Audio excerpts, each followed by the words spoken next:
ఇప్పటి వరకు నిలిచి ఉన్నారు, కొందరు నిద్రించింది. తర్వాత ఆయన యాకోబును అటు తర్వాత అపోస్తలులకు అందరికీ కనపడెను. అందరికి కనపడ ఆ కాలం పుట్టినట్టున్న నాకును కనపడుతూ ఆయన అంటున్నాడు, ఏమంటున్నాడు అంటే యేసుక్రీస్తు ఆయన ఎందుకు చనిపోయాడు, ఆయన ఏ విధంగా ఆయన తిరిగి లేచాడు అనే విషయాన్ని అక్కడ మనం గమనిస్తూ ఉంటున్నట్లయితే, ఆయన సువార్త ప్రకటిస్తూ ఉంటున్నాడు. ఈ సువార్త విషయంలో ఆయన ఏమంటున్నాడంటే,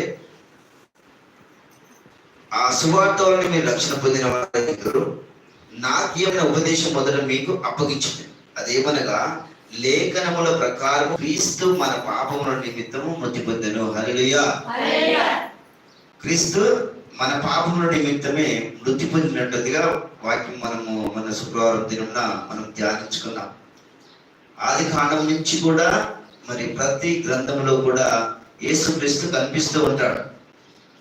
ఆయన గురించి లేఖనాలు రాయబడుతూ ఉంటాయి.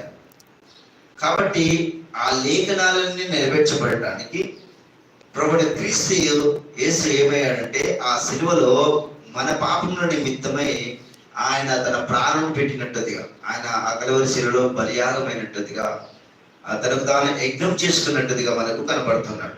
ఆయన పౌలు గారు అదే అంటున్నాడు. ఆయన ఎందుకు చనిపోయాడంటే, లేఖనముల ప్రకారము క్రీస్తు మన పాపముల నిమిత్తము మృతి పొంది ఉన్నాడు. హల్లెలూయా. లేఖనాల ప్రకారం ఆయన మృతి పొంది సమాధి చేయబడి ఉన్నాడు. హల్లెలూయా. ఏమయ్యాడు? ఆయన సమాధి చేయబడినట్టుగా చూస్తూ ఉంటున్నాము. సమాధి చేయబడిన తాను మళ్ళీ ఏమంటున్నాడు, ఇది కూడా మన లేఖనమే, లేఖనాల ప్రకారము 3వ దినమున లేపబడెను. హల్లెలూయా. హల్లెలూయా. అన్ని కూడా లేఖనాలే, ఇలా ఏది బూటకం లేదు, అబద్ధాలు లేవు, పచ్చి అబద్ధాలు అసలుగే లేవు. ప్రతిదీ కూడా లేఖనాల ప్రకారంగా మాత్రమే యేసుక్రీస్తు ఈ లోకానికి వచ్చాడు. లేఖనాల ప్రకారంగానే సువార్తను ప్రకటించున్నాడు.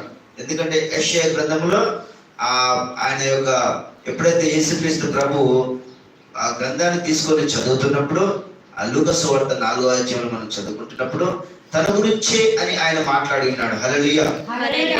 కాబట్టి ఆ ప్రతిదీ కూడా లేఖనం, ఆయన ఆ లేఖనం చదివినప్పుడు తన గురించి అంటే అక్కడ ఏం చేశాడు, ఆయన బీదవారికి సువార్తను ప్రకటిస్తూ ఉంటున్నాడు. అదేవిధంగా కుంటివారు ఎన్నడూ కూడా నడవని కుంటివారిని, పుట్టిన కానించి కూడా కాళ్ళు లేని వారిని కూడా ఆయన బాగు చేసినట్టుగా దానికోసం వచ్చినాడు. పుట్టినప్పటి నుంచి కూడా చూడని వారు అలాంటివి కళ్ళు ఇవ్వడానికి, పుట్టినప్పటి నుంచి కూడా మాట్లాడని వారికి నోరు ఇవ్వడానికి, ఆయన ఇంకా విరిగి నలిగిన వారి యొక్క హృదయాలను కట్టడానికి ఆయన ఈ లోకానికి వచ్చినాను అన్నట్టుగా ఆయన ఏమంటున్నాడంటే, ఇది